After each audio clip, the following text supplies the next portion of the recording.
Shalom, Bapak Ibu sekalian. Selamat berjumpa kembali dengan kami di AMC Cross. Kami bersyukur dan bersuka cita karena hari Minggu ini adalah hari bagaimana kita celebrate tentang kasih Tuhan. Salam kasih dan hormat kami dari Pak Hendy Eva Mutam, Gembala kami. Buat Bapak Ibu sekalian yang setia mengikuti acara streaming ini, dimanapun Bapak Ibu sekalian berada, kiranya kasih Tuhan melawat dan kasih Tuhan melingkupi, serta kasih Tuhan memberikan pada kita pertolongan tepat pada waktunya. Pada pagi menjelang siang hari ini, kami akan membahas tentang siapa Yesus. Jadi kalau orang Kristen bicara, ditanyakan siapa Yesus? Atau siapakah Yesus? Oh, dia adalah Tuhan.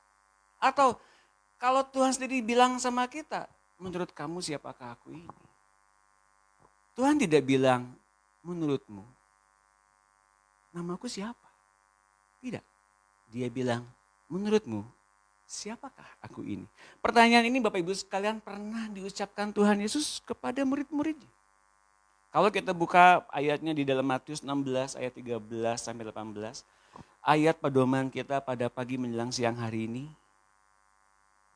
dia bertanya kepada murid-muridnya, menurutmu siapakah aku ini? Ini pertanyaan yang dalam, Bapak Ibu sekalian, dia bicara bukan soal dia ingin mengetahui murid-muridnya tahu nggak namanya siapa.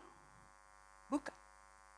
Maka subtema pada pagi hari ini saya akan berbicara mengenai menikmati kuasa Tuhan melalui pribadi dan pengenalan akan dirinya.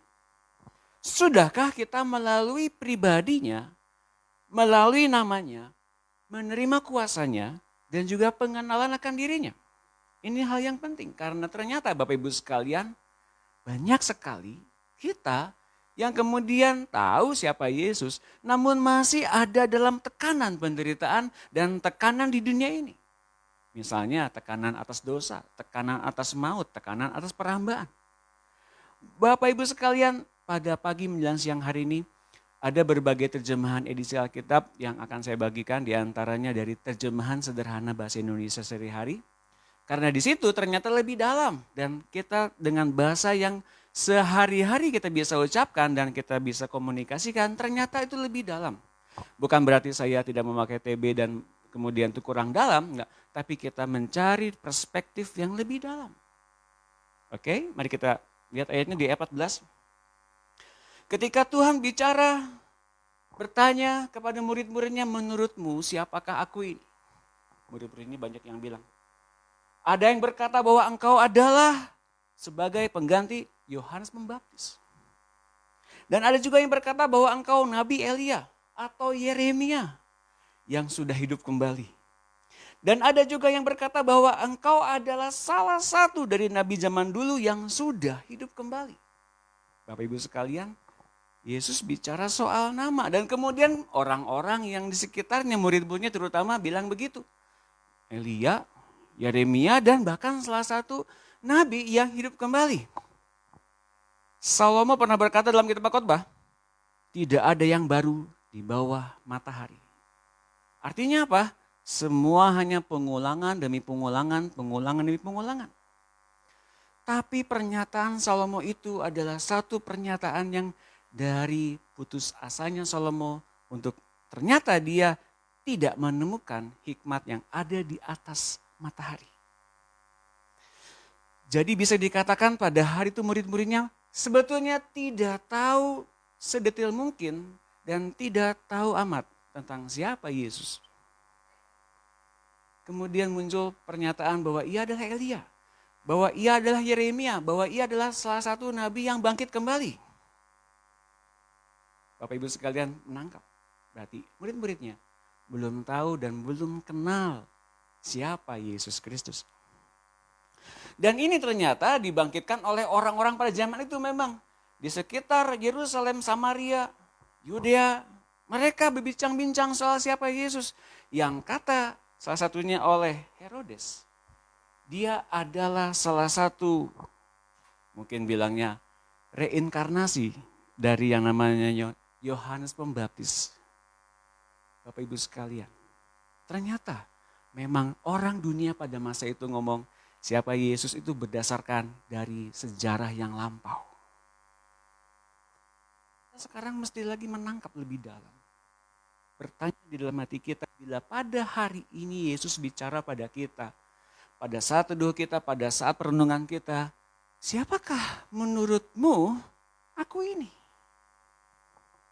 Bapak Ibu sekalian, serta saudara-saudariku yang dikasihi oleh Tuhan, pada hari ini Yesus ingin menjamah kita agar kita bisa mengenal siapa pribadinya.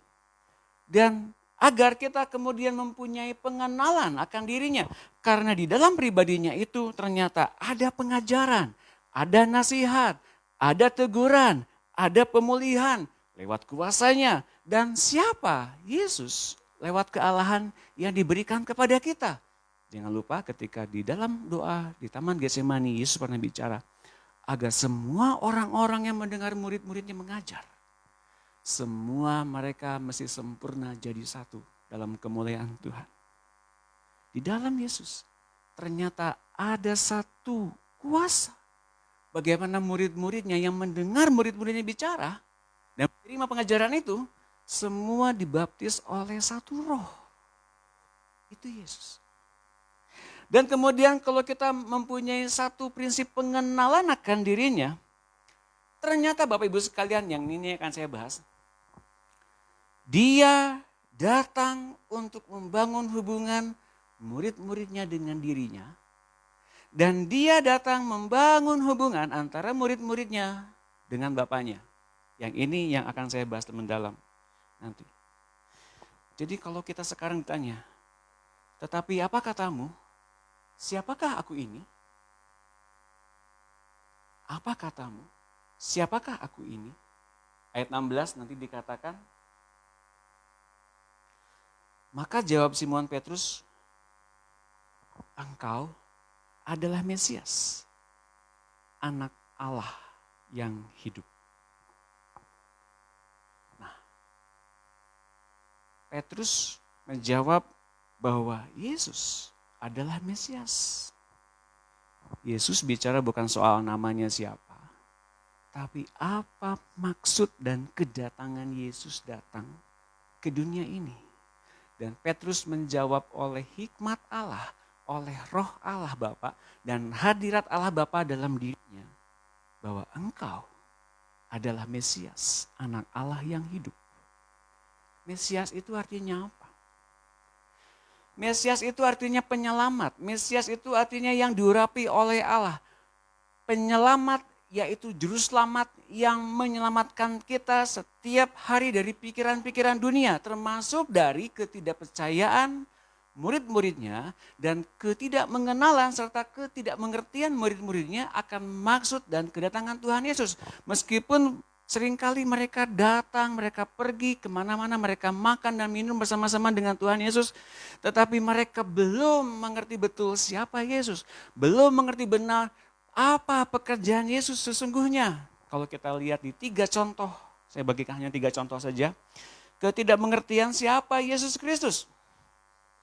Saya akan bagikan 3 contoh bagaimana murid-murid Tuhan Yesus tidak begitu mengerti siapa Yesus. Oke, kita lihat dulu yang berikutnya. Di antaranya ketika murid-murid Tuhan Yesus diberitakan oleh Tuhan Yesus. Ketika menjelang Yesus akan ditangkap. Mulai hari ini, siapa yang punya baju, jual dan beri pedang. Beli pedang. Beli pedang. Pedang buat apa? Murid-murid salah menangkap. Bapak Ibu sekalian serta saudara-saudariku, salah menangkap. Pedang yang dimaksud itu bukan untuk membunuh, bukan untuk memenggal, bukan untuk memotong telinga. Bapak Ibu sekalian, bukan untuk membinasakan. Bukan. Fungsi pedang mungkin pada masa itu untuk bercocok tanam, mungkin untuk melindungi diri dari penyamun-penyamun. Karena bahaya pada masa itu memang ada penyamun-penyamun. Bukan untuk membunuh. Dan ketika murid-murid bilang sama Tuhan Yesus, Tuhan ini ada 2 pedang. Kalau kita mungkin menangkap pada masa-masa dulu, sudah cukup 2 pedang, sudah cukup gitu ya. Padahal sebetulnya terminologi atau arti kata sebenarnya Tuhan Yesus bilang begitu adalah memotong pembicaraan yang salah mengerti dari murid-muridnya. Tuhan, ini 2 pedang. Cukup. Rupanya Tuhan Yesus memotong bahwa mereka nggak ngerti soal pedang. Itu untuk apa? Kalau kita lihat di ayat 49, ketika Yesus ditangkap di Taman Getsemani, salah satu dari muridnya Tuhan Yesus kemudian bilang begini, ini dalam terjemahan TSI ya. Ketika mereka yang bersama-sama dengan Yesus melihat apa yang akan terjadi, berkatalah mereka, Tuhan, mestikah kami menyerang mereka dengan pedang? Dan seorang dari mereka menyerang hamba imam besar hingga putus telinga kanannya. Tetapi Yesus berkata, sudahlah itu. Lalu ia menjamah telinga orang itu dan menyembuhkannya. Tuhan ternyata tidak setuju penggunaan pedang yang salah dari murid-muridnya. Artinya murid-murid menangkap dengan cara yang salah bahwa ternyata ketika Yesus bilang soal pedang itu bukan untuk membinasakan, bukan untuk membunuh, bahkan melukai. Karena dikatakan di dalam Matius 26 ayat 52. Ini di TB. Maka kata Yesus kepadanya, masukkan pedang itu kembali ke dalam sarungnya, sebab barang siapa menggunakan pedang akan binasa oleh pedang. Satu hal yang membuat murid-muridnya belum menangkap tentang siapa Tuhan dan pengajaran Tuhan yang mendalam itu. Dan yang kemudian api dari langit. Ketika Yesus dan murid-muridnya hendak masuk ke Samaria, orang-orang Samaria menghalangi mereka masuk. Dan kemudian murid-muridnya bilang, Guru, lihat, orang-orang Samaria menghalang-halangi kita. Mestikah saya menurunkan api dari langit? Wah, setidaknya mereka pernah melakukan menurunkan api dari langit. Tapi Alkitab mencatat dalam terjemahan di dalam SI ada catatannya di ayat Lukas 9 ayat 54. Kalau dikatakan di TB, Tuhan, apakah engkau mau supaya kami menyuruh api turun dari langit untuk membinasakan mereka? Dalam terjemahan TSI-nya ditambahin begini. Ada tambahannya. Beberapa dengan kuno dalam bahasa Yunani menambahkan seperti yang dilakukan oleh Elia. Kalau dalam Alkitab TB nggak ada. Tapi di terjemahan sederhana Indonesia ada tambahannya.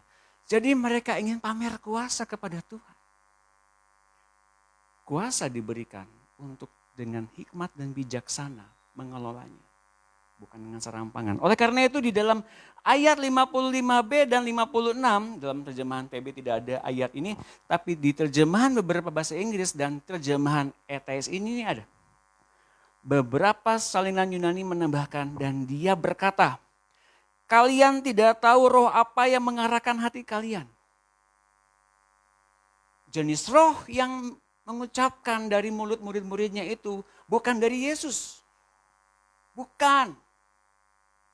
Tapi mereka sedang diliputi oleh roh tertentu yang mungkin dengan kuasa dan mungkin dengan power yang dari Tuhan. Mereka mampu melakukannya, tapi itu bukan didorong oleh kasih Tuhan. Berbahaya Bapak Ibu sekalian kalau Anda punya kuasa. Kalau Anda punya otoritas tapi tidak didorong oleh kasih Tuhan. Itu semua bisa dipakai oleh si setan. Anak manusia yaitu aku, kata Tuhan, datang bukan untuk membinasakan orang-orang, tetapi untuk menyelamatkan mereka. Jadi belum tentu kuasa-kuasa yang luar biasa dahsyat yang datangnya api turun dari langit itu datangnya dari Tuhan. Belum tentu. Karena dikatakan di kitab Wahyu, mujizat-mujizat Mesias, nabi palsu pun bisa menurunkan api dari langit. Lalu yang paling mencengangkan secara pribadi bagi saya, yang ketiga tentang mujizat 5 roti dan 2 ikan. Murid-muridnya sampai detik hari itu Bapak Ibu sekalian tidak mengerti maksud mujizat yang diadakan Tuhan Yesus. Mungkin bagaimana caranya? Bagaimana mungkin bisa begitu? Kok bisa seperti begitu? 5 roti 2 ikan memberi makan 5.000 orang. Kok bisa? Di Markus 6 ayat 51. Lalu ia naik ke perahu mendapatkan mereka dan angin pun redalah. Mereka sangat tercengang dan bingung. Sebab sesudah peristiwa roti itu mereka belum juga mengerti dan hati mereka tetap degil. Bapak Ibu sekalian, berbagai mujizat yang dilakukan oleh Tuhan, mereka nggak bisa mengimbangi jalannya Tuhan. Mereka nggak bisa mengerti pokok pikiran Tuhan. Mereka belum bisa mengerti pengajaran Tuhan. Padahal mereka yang sering kali bergaul erat dengan Tuhan Yesus. Sekali lagi saya mau bertanya kepada kita semua, sudahkah kita mengiringi Yesus? Sudahkah kita betul-betul diselamatkan oleh Tuhan Yesus dengan segala kuasanya, dengan segala hadiratnya, menyelamatkan kita dari pikiran-pikiran dunia masuk ke dalam pikiran-pikiran sorgawi. 52 mengatakan begini dalam TSI, mereka juga masih belum mengerti tentang keajaiban yang Yesus perbuat pada waktu dia memberikan makanan kepada 5.000 orang hanya dengan 5 roti dan 2 ikan. Mereka sulit mengerti karena hati dan pikiran mereka masih tertutup. Bapak Ibu sekalian, pikiran mereka tetap degil, nggak ngerti karena pikiran dan hati mereka tertutup. Tentang siapa Yesus mereka nggak ngerti. Padahal mereka yang senantiasa dekat dengan Tuhan. Bagaimana dengan kita? Dan di dalam kitab Markus, saya temukan banyak sekali tentang bagaimana Yesus menegur murid-muridnya. Kitab Markus adalah kitab yang paling banyak mencatat bagaimana Yesus menegur murid-muridnya. Markus 6 ayat 51-52, Markus 7 ayat 17-19, Markus 8 ayat 1-10, Markus 4 sampai dengan 21, Markus 27 sampai 30. Ayat 8 ya. Pasal 8 27 sampai 30. Lalu Markus 9 ayat 5 dan 10 dan 33. Markus 10 ayat 28, 35 sampai 45, Markus 14 ayat 19, 29 sampai 31 dan seterusnya. Banyak. Bapak Ibu sekalian, bagaimana ternyata Yesus menegur murid-muridnya. Sekarang ini apa arti Yesus buat kita? Kalau orang-orang mungkin bilang bahwa Yesus seorang nabi. Mungkin Yesus dibilang sebagai pembuat mujizat, pembuat api dari langit. Yesus sebagai Tuhan yang menghukum. Sebagai Allah yang menghukum. Dewasa ini mungkin kita berpikir demikian. Bapak Ibu sekalian, mungkin di luar sana banyak orang beranggapan Yesus sebagai nabi. Bahkan Yudas Iskariot pun tidak pernah bilang bahwa Yesus adalah Tuhan. Dia maksimal hanya bilang Yesus sebagai rabi. Setingkat dengan orang-orang yang tertinggi di keyahudian, di Yudaisme. Seorang rabi, seorang guru saja. Tapi kita sekarang ditanyakan langsung di pagi hari ini, mungkin malam yang ada di belahan bumi sana ya. Apa arti Mesias buat kita? Tuhan Yesus ternyata membangun relasi dengan kita. Dan Tuhan Yesus membangun kita dengan Bapanya oleh hidupnya yang ada dalam hidup kita. Inilah Yesus dengan Mesiasnya. Inilah Yesus dengan penyelamatnya. Inilah Yesus dengan juru selamatnya. Dan kalau kita lihat dalam Ibrani 12 ayat 1, kita mesti tahu. Dalam terjemahan yang kita sering baca di TB kita udah tahu ya mungkin. Yesus adalah yang membawa iman kita kepada kesempurnaan. Tapi saya mau jelaskan dalam Alkitab terjemahan yang lain, TSI, lebih dalam, tidak mengurangi maknanya. Oleh karena semua itu saudara-saudari, marilah kita ingat dan mengikuti cara hidup para pahlawan iman kita yang sudah mendahului kita dan yang sedang menanti-nantikan kita sekarang. Jadi orang-orang perjanjian lama yang sudah berangkat ke surga setelah kebangkitan Tuhan Yesus, sudah diangkat naik.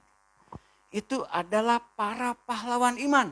Mereka sebetulnya waktu itu sedang melambai-lambaikan tangannya ke tempat Yerusalem surgawi. Bagaimana mereka menanti-nantikan datangnya Mesias. Mereka belum diangkat pada saat itu, tapi ketika Yesus mati dan mencurahkan darahnya di kayu salib. Mereka terbebas dari kematian, mereka terbebas dari maut. Mereka masuk ke Firdaus dan mereka menunggu kita bagaikan awan yang menjadi saksi. Bapak Ibu sekalian, mereka ada para pahlawan iman. Mereka menjelaskan dalam kitab suci, oleh Paulus dijelaskan bahwa mereka melambai-lambaikan. Menunggu kita untuk bergabung bersama-sama dengan mereka dalam pengangkatan orang percaya dengan tubuh kebangkitan. Kalau dikatakan dalam terjemahan berikutnya, jadi marilah kita lepaskan dan tinggalkan semua beban dan dosa yang menghalangi kita dalam pertandingan yang sudah ditetapkan Allah untuk kita jalani. Ini poin pentingnya. Dan marilah kita terus berjuang mencapai tujuan kita. Tujuan yang mana? Tujuan bahwa kita kelak bersama-sama dengan Tuhan Yesus selama-lamanya. Setelah kita menerima kenyataan bahwa Dia adalah Mesias dan menyelamatkan kita dari pikiran-pikiran yang dulu, pikiran-pikiran duniawi dan pikiran-pikiran manusia lama kita. Masuk ke dalam pikiran-pikiran penyelamatan. Dalam pertandingan ini, dalam Ibrani 12 ayat 2, biarlah mata kita terus memandang ke depan, yaitu kepada Yesus. Yesus adalah pusat segala-galanya bagi manusia yang hidup. Mengapa? Dalam Alkitab di ayat berikutnya, Dialah Raja dan pahlawan iman yang terutama bagi kita. Nabi Perjanjian Lama memang bagus imannya. Tapi Dialah Raja, Yesuslah Raja dan pahlawan iman yang terutama bagi kita. Dan yang sudah, saya katakan sekali lagi, dan yang sudah menyelesaikan pertandingan yang diberikan kepadanya dengan sempurna. Dia rela menahan penderitaan yang sangat memalukan di kayu salib. Karena dia memandang terus ke depan kepada sukacita yang disediakan untuk dia di kemudian hari. Yesus setia karena dia memandang ke depan kepada tahta di samping Bapaknya. Itu bagian kita Bapak Ibu sekalian. Bersama-sama dengan Yesus kita pun memandang tahta itu di sebelah kanan Bapa. Bersama-sama dengan Tuhan Yesus. Didudukan bersama-sama dengan Tuhan Yesus. Di dalam perjamuan kawin anak domba kita pun duduk semeja dengan Tuhan Yesus. Kita diangkat naik dalam kemuliaan untuk menjadi anak-anak Allah. Tidak menjadi manusia biasa-biasa lagi. Sekarang dia sudah duduk menantikan kita di tempat yang paling terhormat di samping tahta Allah. Karena itu, ketiga ya, biarlah kita selalu merenungkan teladan Yesus. Memandang ke depan, memandang ke arah Yesus, memandang ke tahta di samping Bapa adalah dengan cara sederhana selalu merenungkan teladan Yesus. Merenungkan teladan Yesus. Saya berulang kali merenungkan teladan Yesus. Apa yang bisa saya ambil dari teladan Yesus? Selain memikul salib, tekun menanggung kehinaan yang serendah itu. Mengapa dia mau melakukannya? Karena tahtanya di sana. Bagiannya, porsinya di sana. Kemuliaan yang ia akan terima dari Bapaknya diberikan langsung di sana, di tahtanya. Jadi kalau kita sekarang dengan satu keberhasilan yang secara duniawi, kita kalau udah punya mobil banyak, kalau kita udah usaha banyak, berhasil dengan keuangan yang luar biasa, kita udah berhasil Bapak Ibu sekalian, kita bisa mengesampingkan tahta itu dan kemudian kita menjadi orang yang binasa dengan dunia ini. Jadi kalau kita mengarahkan pandangan ke sana, tujuan hidup kita ke sana, kita pun akan menikmati kekekalan bersama-sama dengan Tuhan. Maka kesampingkan beban dan dosa itu. Kesampingkan beban yang mengikatkan diri dengan kita dari dunia dan segala keberhasilan menurut ukuran-ukuran dunia. Maka dengan itu kita bisa diselamatkan oleh Tuhan. Maka dengan itu fokus kita bisa beralih kepada bagaimana apa yang sedang disediakan oleh Tuhan kepada kita masing-masing. Kalau dalam Ibrani 12 ayat 4 sampai 11, sebetulnya saya ngambil dari terjemahan The Message. Terjemahan The Message adalah salah satu terjemahan yang menurut saya gampang dicerna. Terjemahan The Message yang saya sering baca adalah terjemahan yang gampang dicerna dan sangat related dengan pergumulan hidup kita sebagai orang Kristen. Untuk Bapak Ibu sekalian, saya akan menerjemahkan langsung dalam bahasa Indonesia. Dari terjemahan The Message. Dari Ibrani 12, 4 sampai 11. Gini perkataannya setelah saya terjemahkan. Allah Bapa sedang mendidik. Kalau Allah Bapa sedang mendidik, Ia sedang menyekolahkan kita di dunia ini. Kita tuh menjadi pendatang dan perantau di dunia ini. Kita dalam sekolah kehidupan. Kurikulumnya hanya taat kepada Dia saja. Bagaimana taat kepada Dia hanya dengan cara lewat hidupnya Tuhan Yesus yang kita terima sebagai Mesias, Juru Selamat, dan Tuhan atas hidup kita. Hanya itu. Turuti Dia dan fokus kepada Tuhan Yesus saja. Itu yang Allah Bapa inginkan. Jadi sekolahnya seperti itu. Dan Allah Bapa sedang mendidik, jadi jangan sampai drop out. Jangan sampai kita, oke, iman saya kayaknya saya sudah nggak bisa lihat lagi pekerjaan Tuhan, saya menyerah. Itu drop out. Mending mati aja Tuhan, mati aja deh saya. Udah nggak boleh lagi saya mesti hidup dengan seperti gini, ya sudah saya mending mati aja, saya mundur, saya nyerah. Alkitab berkata, jangan sampai drop out, jangan sampai nggak lulus. Pasti lulus. Kenyataannya yang sekarang kita ajarkan adalah gini. Orang di dunia nggak bisa pakai ayat pencobaan yang kamu alami tidak akan melebihi kekuatanmu. Orang dunia nggak bisa pakai ayat itu. Karena bagi orang-orang dunia, Bapak Ibu sekalian, mereka sedang ditipu dayakan oleh iblis. Mereka ada di bawah nasib dan akan dibawa kepada kebinasaan. Itu orang-orang dunia. Ayat yang dipakai ayat itu untuk anak-anak Allah yang sedang sekolah. Maka setiap pencobaan itu diberikan hanya untuk diluluskan oleh Allah dengan kemurahan dan kasih karunia-Nya semata. Dia akan berikan kepadamu jalan keluar agar engkau dapat menanggungnya. Dengan cara apa? Firman. Dengan cara apa? Kuasanya. Dengan cara pribadinya yang melepaskan kita dari perbudakan dunia ini. Jadi jangan sampai drop out. Bagi setiap anak-anak Allah. Kemudian ayat berikutnya bilang begini. Dia memperlakukan kita sebagai anak-anaknya yang terkasih. Masalah yang kita hadapi sekarang ini bukanlah penghukuman. Namun sebuah latihan. Itu ayatnya indah sekali menurut saya. It is training. Ini hanya sebagai pelatihan, simulasi aja. Gak serius kok. Yang seriusnya Bapak Ibu sekalian, Bapak, Ibu, serta saudara-saudariku melaksanakan nanti di dalam kekekalan. Itu yang benar-benarnya. Itu yang realitas kehidupan yang sebenarnya. Di sini, pencobaan, pengujian, masalah, hanya untuk kemudian didapati bahwa engkau taat. That's it. Hanya itu aja. Kalau kita lihat Tuhan Yesus telah menggenapkan segala-galanya. Tuhan Yesus telah menyelesaikan segala-galanya, segala macam penderitaan di dunia ini. Sebutin yang paling parah sekalipun. Apakah kita sudah pernah menahan dosa hingga mencucurkan darah? Tidak pernah. Tapi Yesus pernah. Apakah terpikir oleh kita Yesus ditelanjangi di kayu salib itu? Dicemooh oleh banyak orang. Menanggung kehinaan yang memalukan seperti itu. Terfikirkah oleh kita? Seluruh murka Allah yang harusnya diberikan kepada kita sebagai makhluk-makhluk ciptaannya. Dibebankan kepada Yesus. Apapun yang sekarang kita pergumulkan, rumah, sekolah anak, penghidupan yang layak, gaji, beri beras. Allah berikan kepada kita anaknya. Apa yang perlu kita takutkan? Allah Bapa berikan kita anaknya agar kita mengalami hidup yang sebenarnya. Apa yang kita khawatirkan? Semua latihan hal yang normal bagi seorang anak.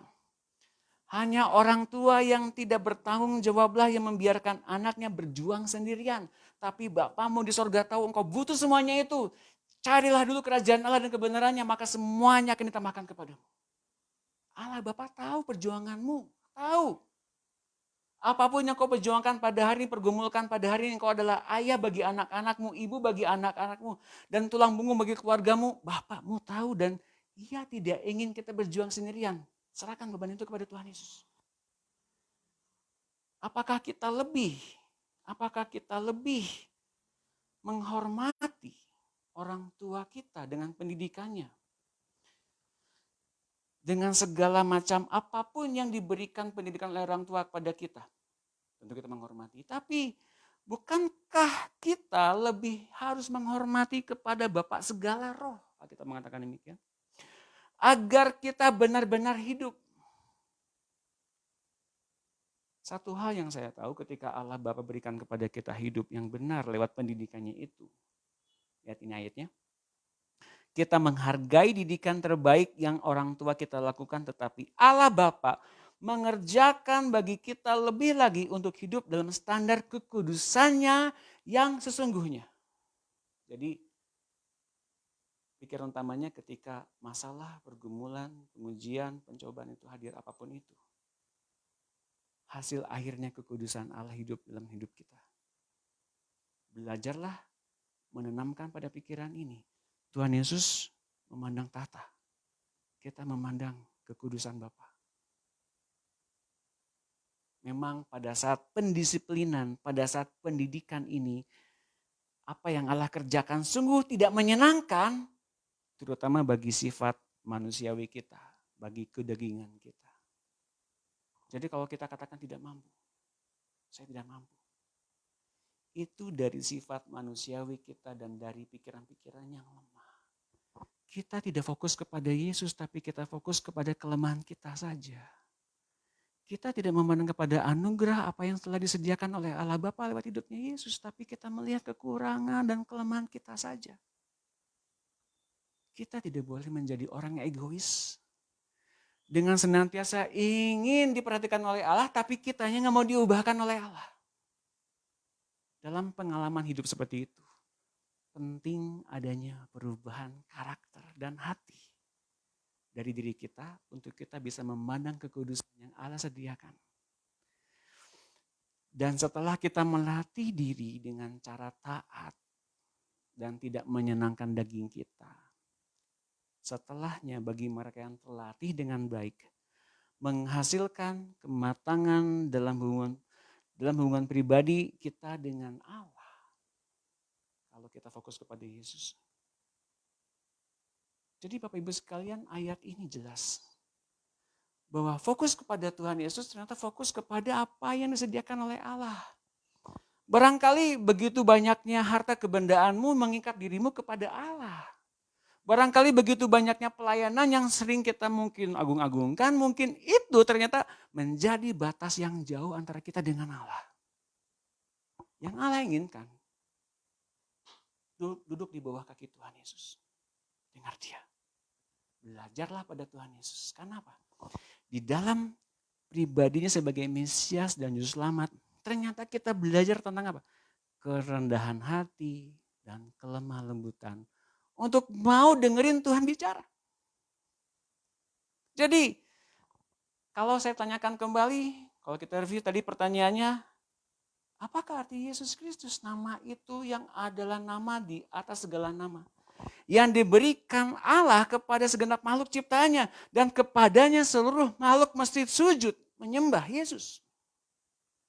Dan arti Mesias itu apa? Apa arti Juru Selamat bagi kita?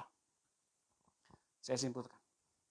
Ternyata dari pribadinya, dari namanya, dari kuasanya. Kemudian kita bisa mendengar dia bicara.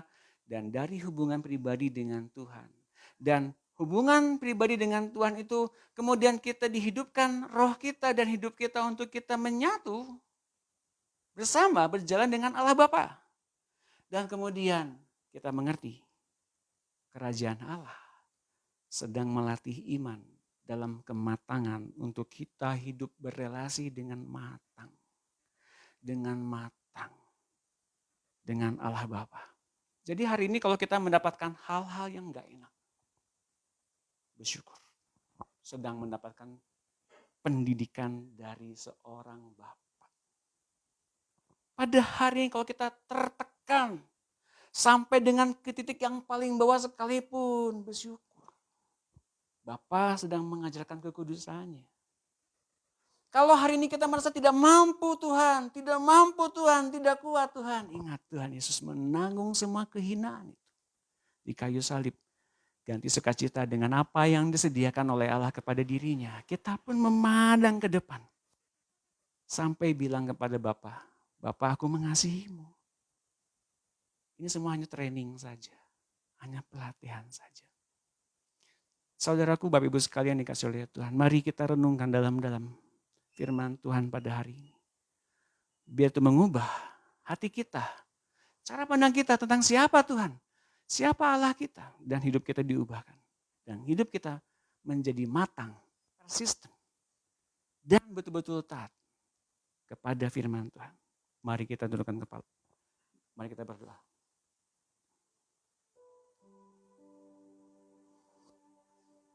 Haleluya. Haleluya. Haleluya Tuhan. Hamba-Mu berdoa bagi setiap anak-anak Allah yang ada dimanapun pada siang hari ini. Yang sudah menerima firman, air yang hidup itu. Di telinga mereka, di hati mereka, di dalam indera rohani mereka. Mari Tuhan, Engkau telah menyediakan tempat bagi kami semua.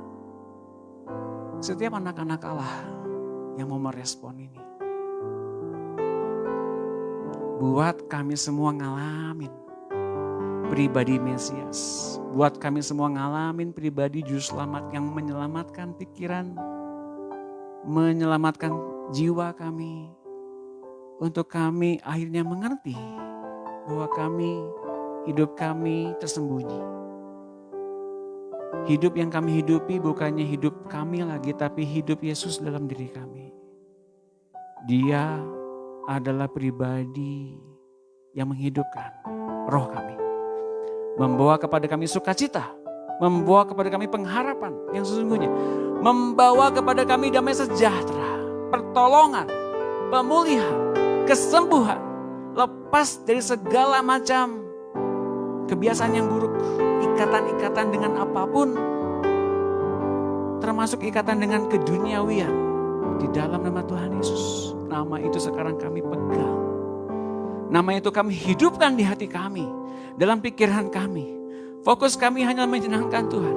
Fokus kami hanyalah menanggung semuanya bersama-sama dengan Tuhan. Untuk kami menerima kemenangan demi kemenangan, anugerah demi anugerah, kasih karunia demi kasih karunia yang telah disediakan bagi kami.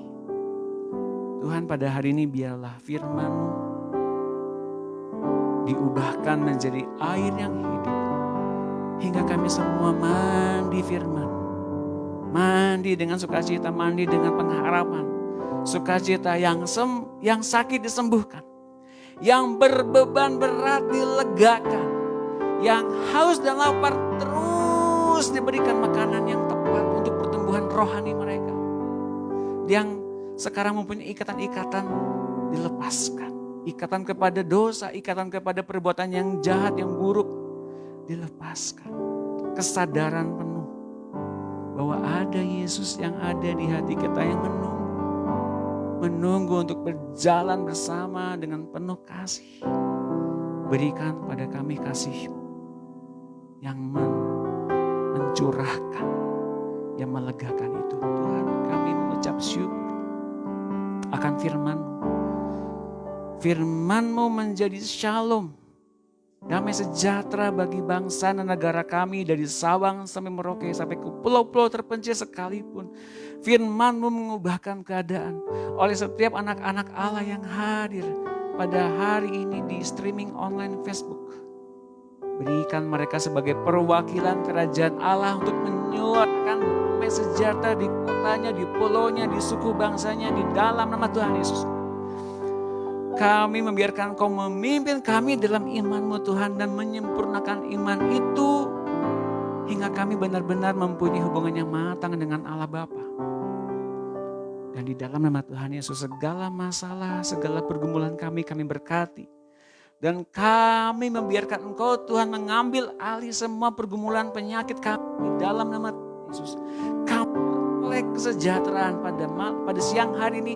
Kami beroleh kesembuhan, pemulihan secara rohani pada siang hari ini. Dan kami bukan lagi tadi yang kami datang, tapi kami sekarang menjadi anak yang dipulihkan, disembuhkan, dan dilepaskan di dalam nama Tuhan Yesus. Berkat melimpah atas para pemimpin kami dari yang paling tinggi hingga yang paling rendah. Kepada aparat, kepada anggota DPR, kepada kabinet. Berikan kepada mereka semua roh takut akan Tuhan. Hikmat dan kebijaksanaan. Pulihkan bangsa dan negara kami Tuhan dari pemberontakan. Pulihkan bangsa dan negara kami dari perpecahan. Dan pulihkan gereja kami. Ini gerejamu. Ini doa kami Tuhan. Pulihkan gerejamu. Satukan kami dalam kemuliaan. Dan bukan kemuliaan dari dunia ini. Buat kami meninggikan Engkau senantiasa di gereja-gereja kami, di rumah tangga kami, di keluarga kami, di pekerjaan kami, di apapun yang kami upayakan. Engkau ditinggikan, Engkau dihormati, Engkau dikuduskan. Berkat-Mu turun atas negara dan bangsa kami, keluarga kami dan orang-orang yang kami kasihi. Dan gereja kami dipenuhi dengan kemuliaan-Mu. Kami singkirkan semua ragi, kami singkirkan semua roh-roh pengajaran dari asing. Dari dunia ini kami singkirkan di dalam nama Tuhan Yesus. Engkau yang bertahta di atas gereja, di dalam gereja, di dalam seluruh kepenuhan gereja. Engkau yang bertahta. Engkau adalah Tuhan kami. Engkau adalah Mesias. Engkau adalah Juru Selamat kami Tuhan. Kami mengucap syukur. Hari ini hamba-Mu selesai bicara. Tapi firman-Mu yang ada di hati kami terus menggelorakan api Roh Kudus. Menggelorakan semangat-Mu. Menggelorakan kerinduan-Mu. Terima kasih Tuhan, kalau kami boleh bersyukur, kalau kami boleh dianugerahkan semangat yang baru yang tak pernah pudar. Bila Kau bangkitkan terus menerus haus dan lapar akan firman-Mu sepanjang akhir zaman ini. Dan umat-Mu diselamatkan dari murka Allah. Terima kasih Tuhan Yesus. Terima kasih Roh Kudus. Terima kasih Bapa. Dalam nama Tuhan Yesus, kami bersyukur dan kami berterima kasih. Semua yang percaya katakan, amin.